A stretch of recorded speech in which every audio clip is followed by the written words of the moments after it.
Welcome to my channel. Today's video is the untold truth of Adam and Eve's temptation. Make sure to watch until the end of the video because there is something very shocking that no one dares to talk about. And of course, this is only revealed in the official Bible. When we hear the word temptation, we think of someone trying to convince us to do something that we know is wrong.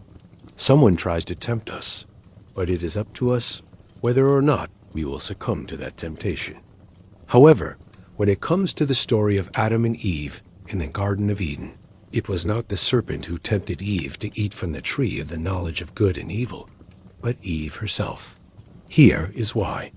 Before we get into the video, make sure to subscribe for more videos like this. Also, be blessed. Before we get into the video, I would like to read a comment from one of our subscribers. The first day God made man, he also made the garden and placed the man in it. He then waited 6 days before making the woman.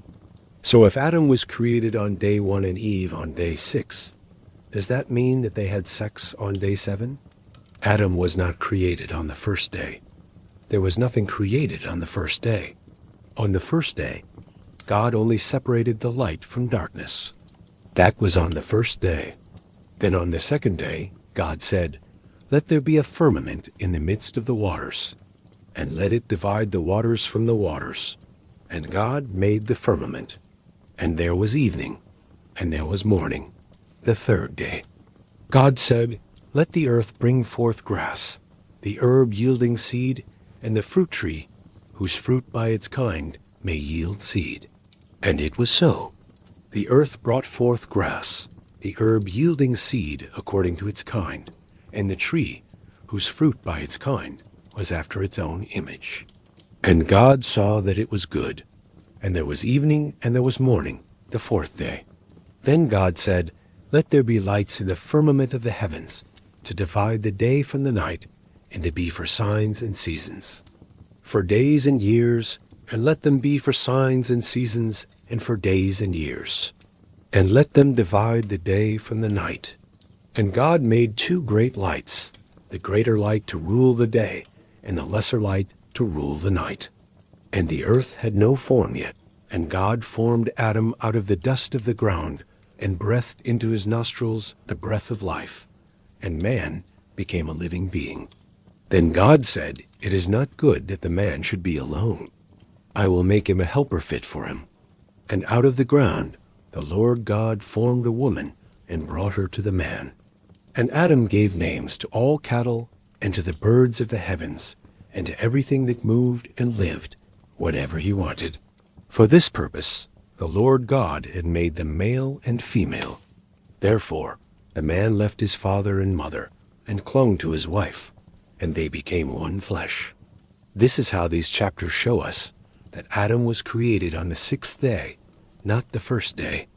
As for your question about Adam and Eve having sex on the 7th day, it is clear that the creation of woman came before the fall of man. Therefore, this could not have happened. However, what I find interesting is that you as a viewer are curious about this.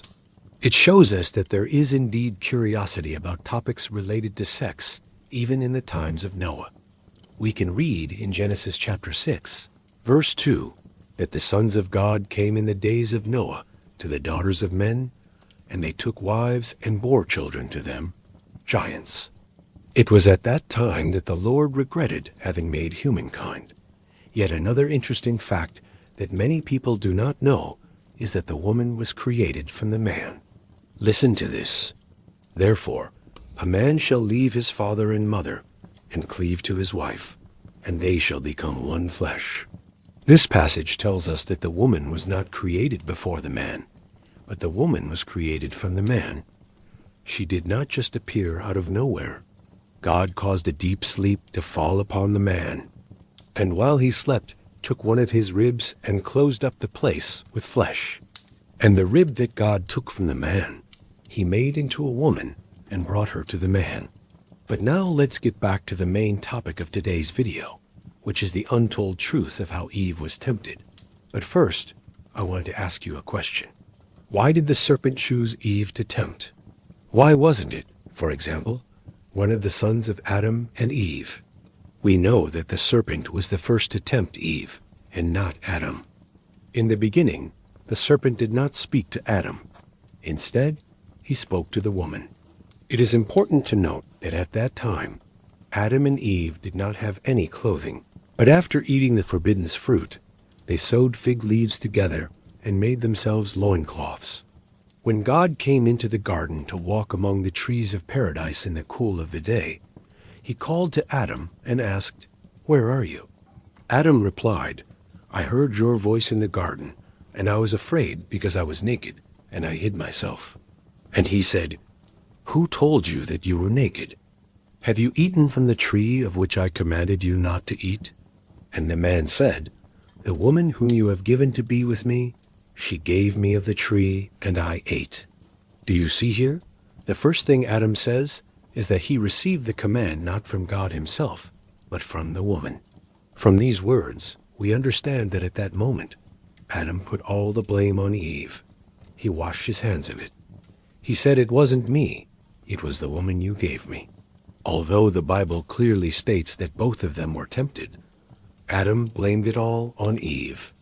At that moment, God asked Eve the same question. And listen to what she said. "The serpent deceived me, and I ate."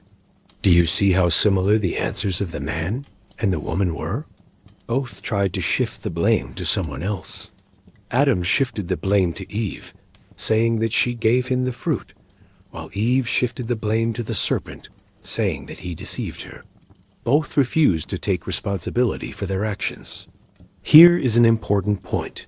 Do you think that the serpent lied to Eve, deceiving her? No, the serpent did not deceive her.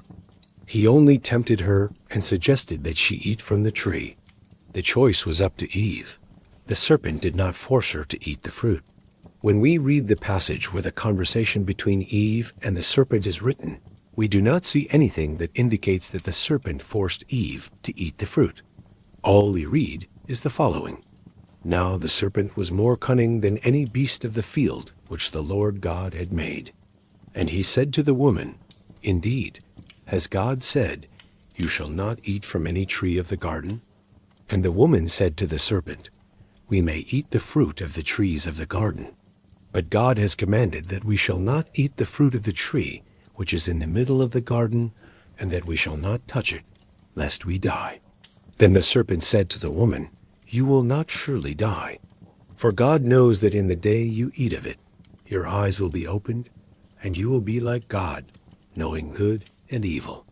Immediately when she saw that the tree was good for food, and that it was pleasant to the eyes, and a tree to be desired to make one wise, she took of the fruit and ate, and gave also to her husband who was with her, and he ate. Only after Eve had decided to eat the fruit and share it with Adam, did they realize that they were naked. Therefore, we can conclude that it was not the serpent who tempted Eve, but she herself. There are 3 lessons we need to learn from this story. First, never blame others for your actions. Adam blamed Eve, and Eve blamed the serpent. However, both of them were tempted, and they both sinned. They should have taken responsibility for their actions, instead of shifting the blame to someone else.